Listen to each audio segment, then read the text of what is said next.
साप कॅमेरा साप घ्या एकमेकांवर सापडे.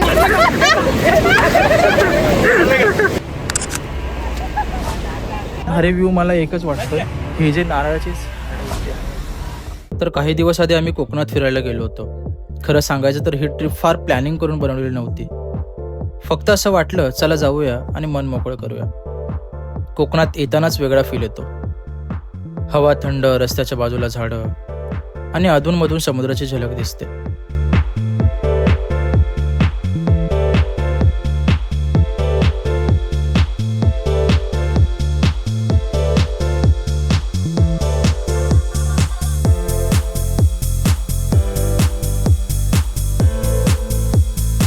मालवणवरून आम्ही निवतीकडे निघालो. खूप लोक मालवणला येतात, पण निवतीबद्दल अजूनही कमी लोकांना माहिती आहे. रस्ता खूप सुंदर आहे. छोटी गावं, नारळाची झाडं, फार अशी गर्दी नाही.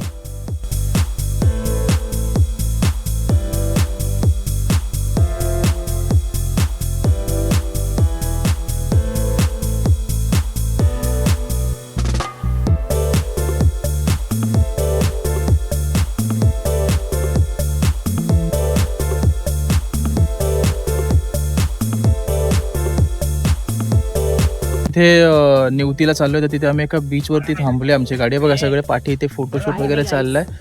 पण लिटरली भाई साहब, हा व्ह्यू इतका कडक आहे ना, एवढा सुंदर व्ह्यू आहे ना. इकडे बघा पाठी आहे, हे आमच्यासोबत आहे इथे.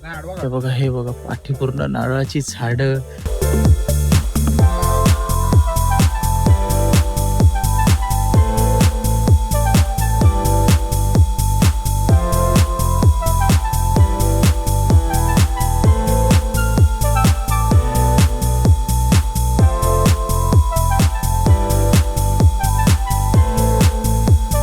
निवतीला पोचल्यानंतर पहिलं जाणवतं ती म्हणजे शांतता. इथे कसलीही घाई नाही, लोक आरामात जगतात. निवती म्हणजे एक छोटंसं गाव, समुद्र अगदी जवळ आणि आजूबाजूला खूप मोकळं वाटतं. इथूनच बोट राईड स्टार्ट होतात. इथले लोक स्वतः बोट चालवतात आणि तेच तुम्हाला समुद्रात घेऊन जातात. आम्ही पण लाईव्ह जॅकेट घातली, थोडी एक्साइटमेंट, थोडी भीती आणि बोटमध्ये बसलो.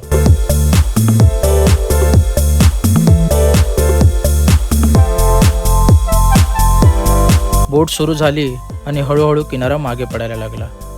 सुरुवातीला समुद्र शांत वाटतो, पण जसजसा आत जातो तसतशा लाटा मोठ्या वाटायला लागतात.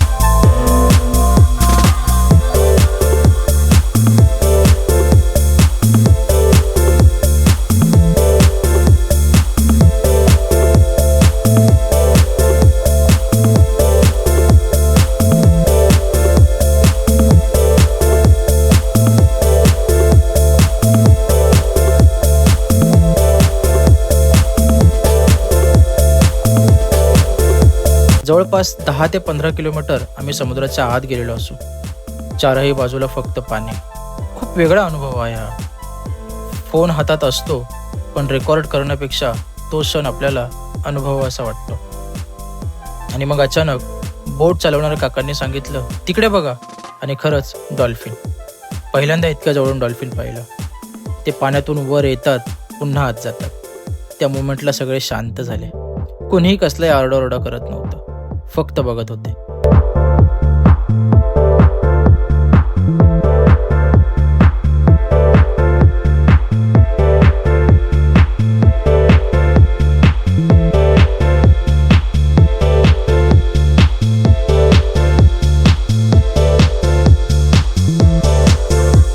हा स्पॉट म्हणजे समुद्राचं खरं रूप.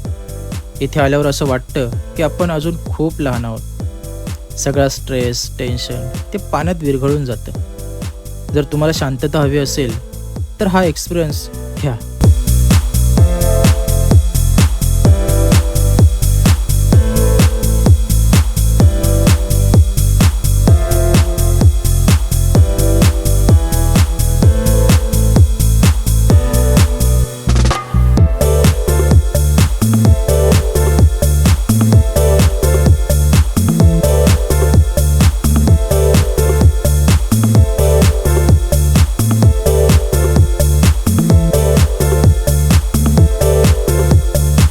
परत येताना मन थोडंसं जड झालं. वाटत होतं थोडा अजून वेळ थांबला पाहिजे, पण काय करणार, परत यावं लागलं.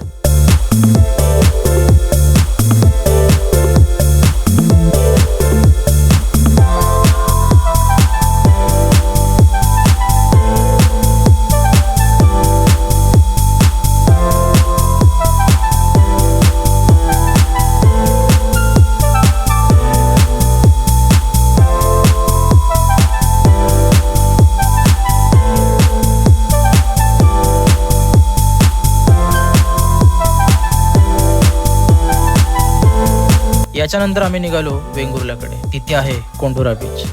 हा बीच फार फेमस नाही म्हणून शांत आहे.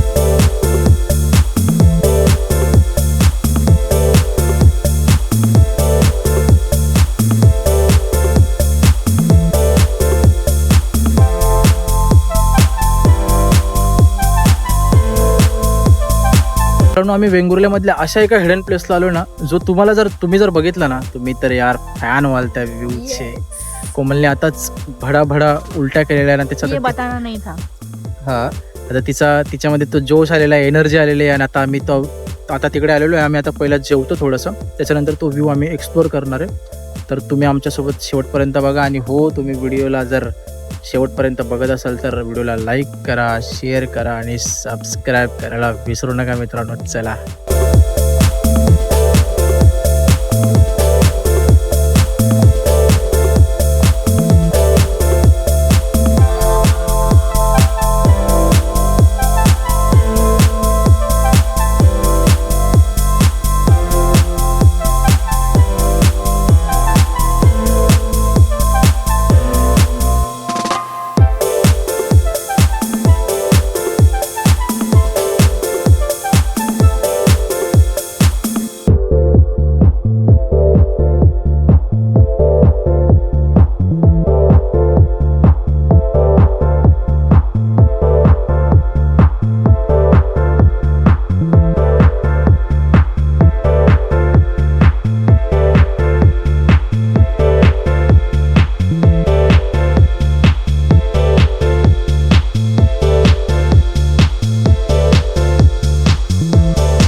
आम्ही मालवणच्या एका हिडन प्लेसला आलोय. एवढं भारी वाटतंय ना, एकदम ऑसम प्लेस आहे, एकदम ऑसम. तुम्ही बघू शकता इथे काय कशावर उभे आपण ते सांग.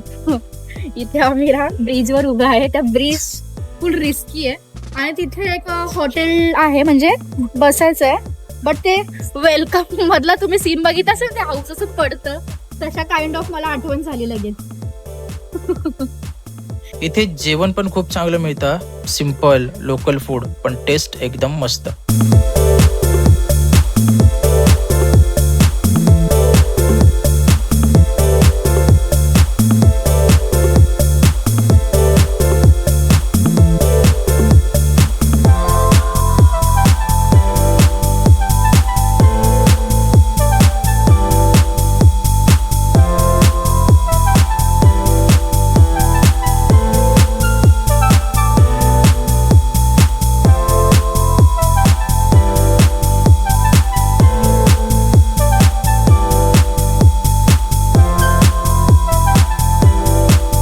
तर मित्रांनो, आता आम्ही जेवण आमचं झालेलं आहे एकदम पोट भरून. आणि आता चाललोय बीचवर.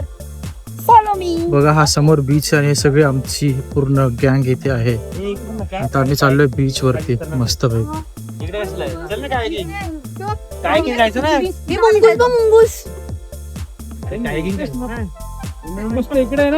कुठे आहे मुंगूस? दिसला तुला? साप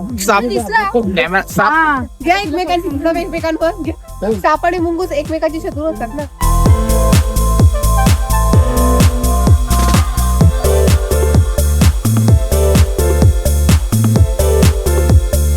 बीचवरती पोहोचल्यावरती पहिली गोष्ट म्हणजे स्वच्छता. आम्ही बीचवरती मस्त वेळ घालवला, खूप सारे फोटो काढले, थोडा वेळ शांत बसलो. मित्रांनो बघा किती सुंदर बीच आहे. आता आम्ही ह्या बीचच्या तिथून, आता ही सगळ्यात मोठी टास्क आहे की आम्हाला इथून आता पार करायचं आहे. कसा पार करायचं हे? दगडांवरून. कसं दगडावर? इथे रिसिप्ट नंबर वेगळे वेगळे असतील ना. हा, रिसिप्ट नंबर डिफरंट असतील. नाही कोमल, तिथूनच जायला लागेल. बो